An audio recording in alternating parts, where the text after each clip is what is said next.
perkenalkan aku Visa Pilar Putri. Nah, di sini aku ditemenin sama teman-teman aku nih dari kelas 2023C. Boleh dong perkenalan dulu teman-teman?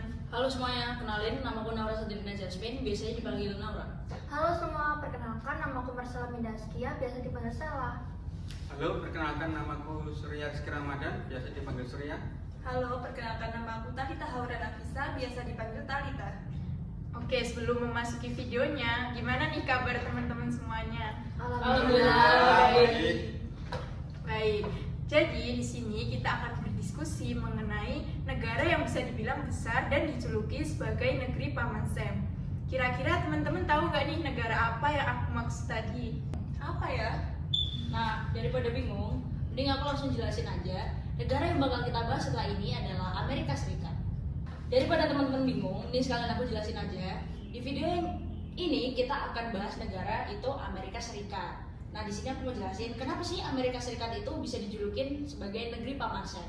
Jadi, dulu pada saat Perang Dunia di tahun 1812, ada seorang pedagang daging yang menyuplai daging selama peperangan. Nah, itu namanya Samuel Wilson. Dan pada permukaan tong yang menjadi wadah daging itu, sama si Samuel ini diberi cap dan tulisan itu US, yang maksudnya sebenarnya adalah United States.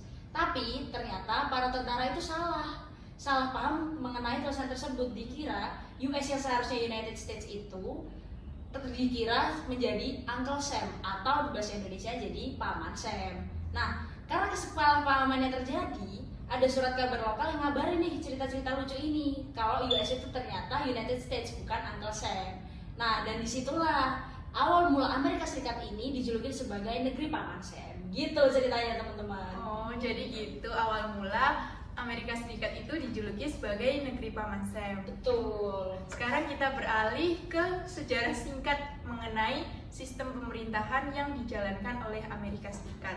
Mungkin Marcella boleh bantu jelasin? Jadi, sistem pemerintahan Amerika Serikat ini berbentuk federal, yang mana pemerintahan daerah itu berbentuk dari negara bagian dan bergantung pada undang-undang dan konstitusi negara bagian mengenai status, hak, dan keistimewaannya. Jadi, ada 50 sistem pemerintahan daerah yang berbeda-beda. Nah, sistem pemerintahan ini didirikan berdasarkan konstitusi yang disahkan pada tahun 1788. Konstitusi ini menetapkan prinsip-prinsip dasar pemerintahan, termasuk pemisahan kekuasaan menjadi 3 bagian, yaitu eksekutif, legislatif, dan yudikatif. Konstitusi Amerika Serikat merupakan konstitusi nasional tertulis tertua di dunia yang masih berlaku.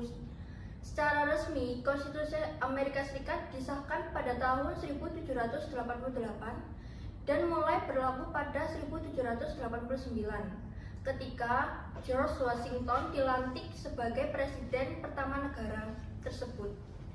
Lahirnya Konstitusi Amerika Serikat bermula ketika Deklarasi Kemerdekaan telah diproklamasikan, ketika wilayah-wilayah koloni yang bergabung pada Kongres Kontinental menginginkan adanya pemerintahan nasional. Meskipun konstitusi berisi beberapa ketentuan khusus, masih ada ketidakjelasan di banyak bidang dan tidak dapat secara menyeluruh mengenai berbagai masalah yang kompleks, misalnya sejarah, teknologi, dan lain-lain, yang muncul selama berabad-abad sejak adanya perjanjian internasional.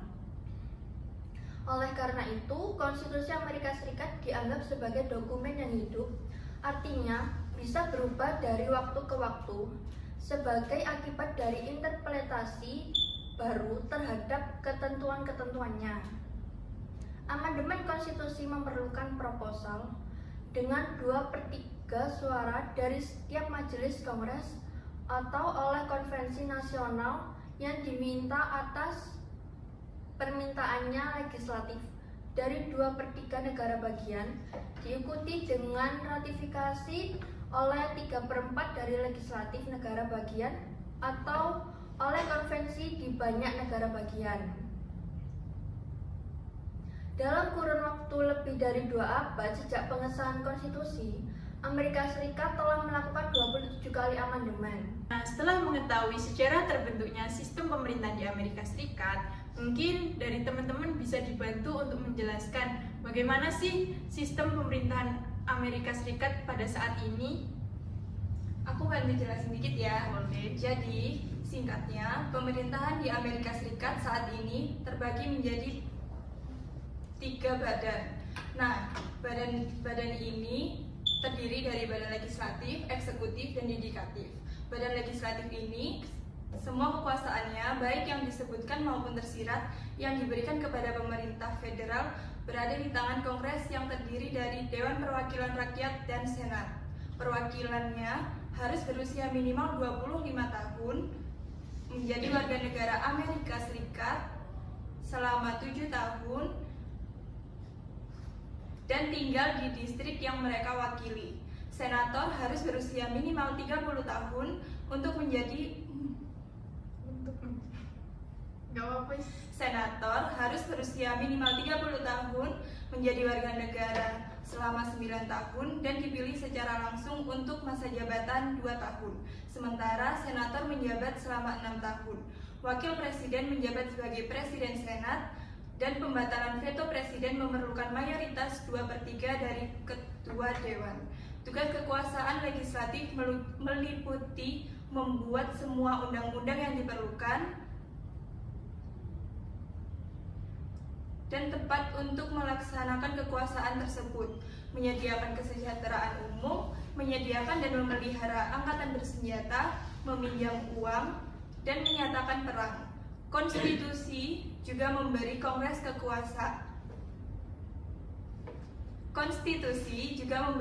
kekuasaan untuk mengatur perdagangan luar negeri dan antar negara bagian. Kalau eksekutif, kekuasaannya dipegang oleh presiden yang menjabat selama 4 tahun dan dapat diperpanjang 1 kali.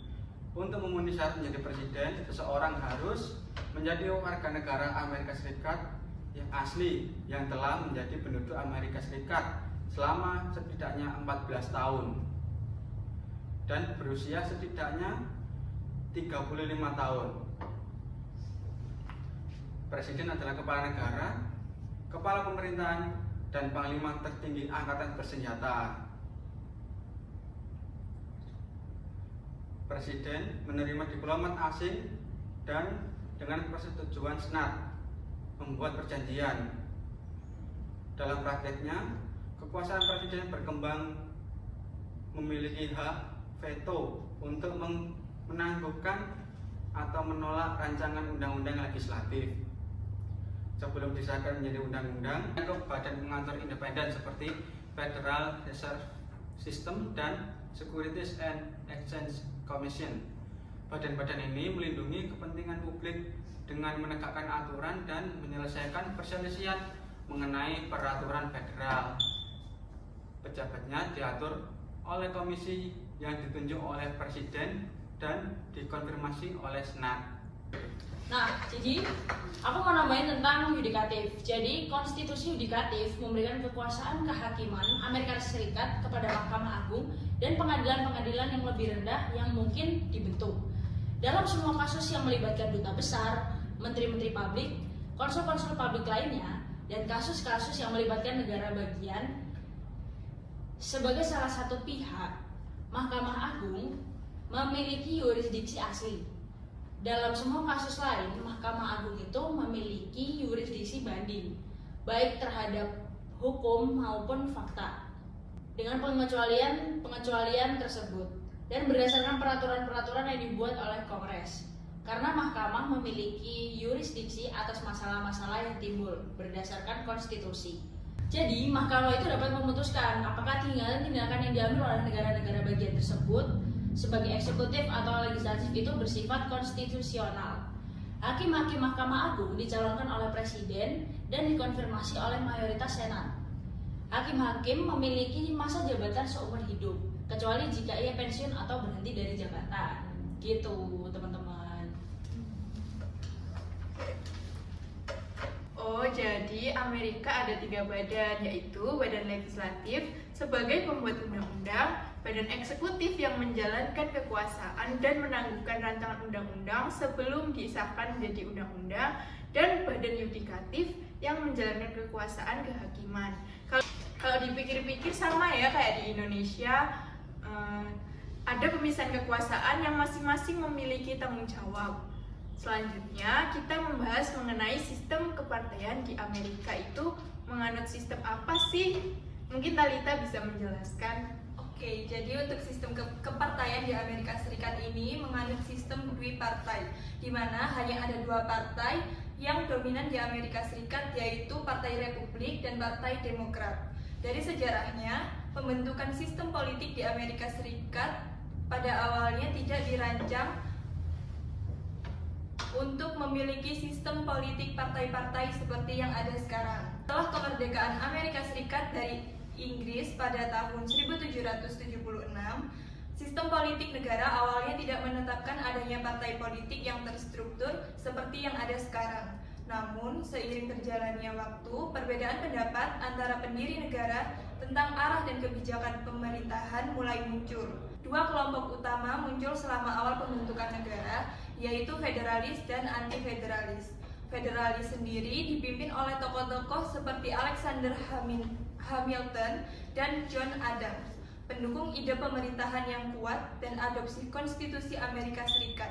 Sementara itu, anti-federalis yang dipimpin oleh tokoh-tokoh seperti Thomas Jefferson dan James Madison menentang konsep pemerintahan yang terlalu kuat dan memperjuangkan hak-hak individu. Dari konflik antara federalis dan anti-federalis ini, terbentuklah dua partai politik utama di Amerika Serikat, yaitu Partai Federalis dan Partai Demokrat Republik.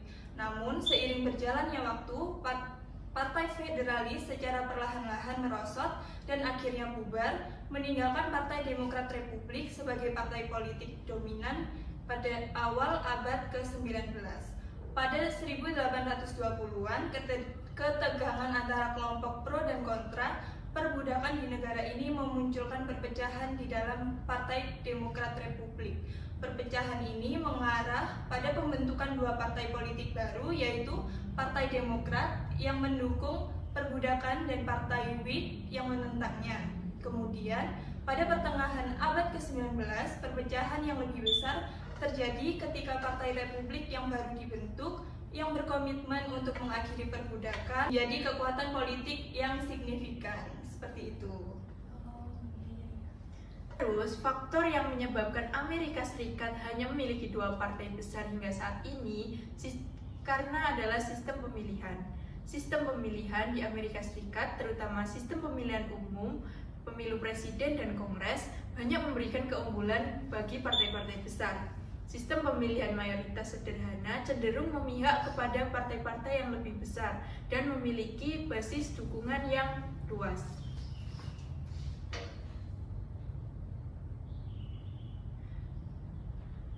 Lalu uang dan sumber daya. Partai-partai politik besar seperti Partai Republik dan Partai Demokrat memiliki akses yang lebih besar terhadap sumber daya finansial dan dukungan politik daripada partai-partai kecil atau independen. Hal ini memungkinkan mereka adanya kampanye yang lebih besar dan lebih efektif serta memperluas pengaruhnya dalam politik Amerika. Kemudian tradisi politik.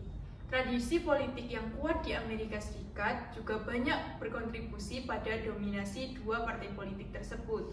Pemilih cenderung memilih berdasarkan afiliasi partai dan terikat pada tradisi politik keluarga atau regional. Oke, aku mau jelasin nih tentang sistem pemilu di Amerika Serikat. Jadi, terdapat dua sistem pemilu di Amerika Serikat, yaitu sistem distrik dan sistem proporsional. Yang pertama, sistem distrik. Sistem ini berdasarkan lokasi daerah pemilihan, bukan berdasarkan jumlah penduduk. Dari semua calon, hanya ada satu pemenang. Dengan begitu, daerah yang sedikit penduduknya memiliki wakil yang sama dengan daerah yang banyak penduduknya. Dan tentu saja, banyak suara terbuang. Karena wakil yang akan dipilih adalah orangnya langsung, maka pemilih bisa akrab dengan wakilnya. Begitu saya. Oke. Kelebihan pemilu sistem distrik, sistem ini merangsang terjadinya integrasi di antara partai. Disebabkan kursi kekuasaan yang diperebutkan hanya satu. Perpecahan partai dan pembentukan partai baru bisa dihambat, bahkan bisa mendorong penyederhanaan partai secara natural. Distrik ialah daerah kecil, karena itu wakil terpilih kemungkinan akan dikenali dengan baik oleh komunitasnya. Dan hubungan dengan pemilihnya menjadi lebih dekat untuk partai dekat. Iya, terus itu poin selanjutnya. Untuk partai besar, lebih gampang untuk memperoleh kedudukan mayoritas di parlemen. Jumlah partai yang terbatas menyebabkan stabilitas politik mudah tercapai. Kelemahan sistem ini, partai besar lebih berkuasa karena terdapat kesenjangan persentase suara yang diperoleh dengan jumlah kursi di partai politik. Partai kecil dan minoritas merugi sebab sistem ini menyebabkan banyak suara terbuang. Sistem ini juga kurang mewakili kepentingan masyarakat heterogen dan pluralis. Anggota parlemen yang terpilih cenderung mengutamakan kepentingan daerahnya dibandingkan dengan kepentingan nasional. Sekarang aku jelasin sistem proporsionalnya. Sistem yang melihat pada jumlah penduduk yang merupakan peserta pemilih berbeda dengan sistem distrik. Wakil dengan pemilih kurang dekat karena wakil dipilih melalui tanda gambar kertas suara saja. Sistem proporsional juga banyak dianut oleh negara-negara multipartai seperti Italia, Indonesia, Swedia, dan Belanda. Kelebihan pemilu sistem proporsional dinilai lebih mewakili suara rakyat sebab perolehan suara partai sama dengan presentasi kursinya di parlemen. Setiap suara dihitung dan tidak ada yang terbuang. Jadi partai kecil dan minoritas memiliki kesempatan memperoleh suara dan menempatkan wakilnya di parlemen. Sistem ini dianggap lebih memilih atau memihak masyarakat pluralis dan heterogen. Kekurangan sistem proporsional ini kurang mendukung adanya integrasi partai politik. Jumlah partai yang semakin banyak menghambat integrasi partai. Wakil rakyat kurang dekat dengan pemilihnya, tapi lebih dekat dengan partainya. Hal ini memberikan kedudukan yang kuat pada dewan pemimpin partai untuk menentukan wakilnya di parlemen. Banyaknya partai yang bersaing menyebabkan kesulitan bagi suatu partai untuk menjadi mayoritas. Hal ini menyebabkan sulitnya mencapai stabilitas politik dalam parlemen karena partai politik harus menyadarkan diri pada koalisi. Jadi di sini aku mau jelasin kesimpulannya aja ya teman-teman. Jadi Amerika Serikat disebut juga dengan negeri Paman Sam karena Perang Dunia pada tahun 1812, di mana pedagang daging bernama Samuel Wilson yang disebut sebagai Uncle Sam. Hal ini dipicu oleh salah paham tentara yang melihat adanya tulisan di permukaan tong daging yang bertuliskan huruf U dan S.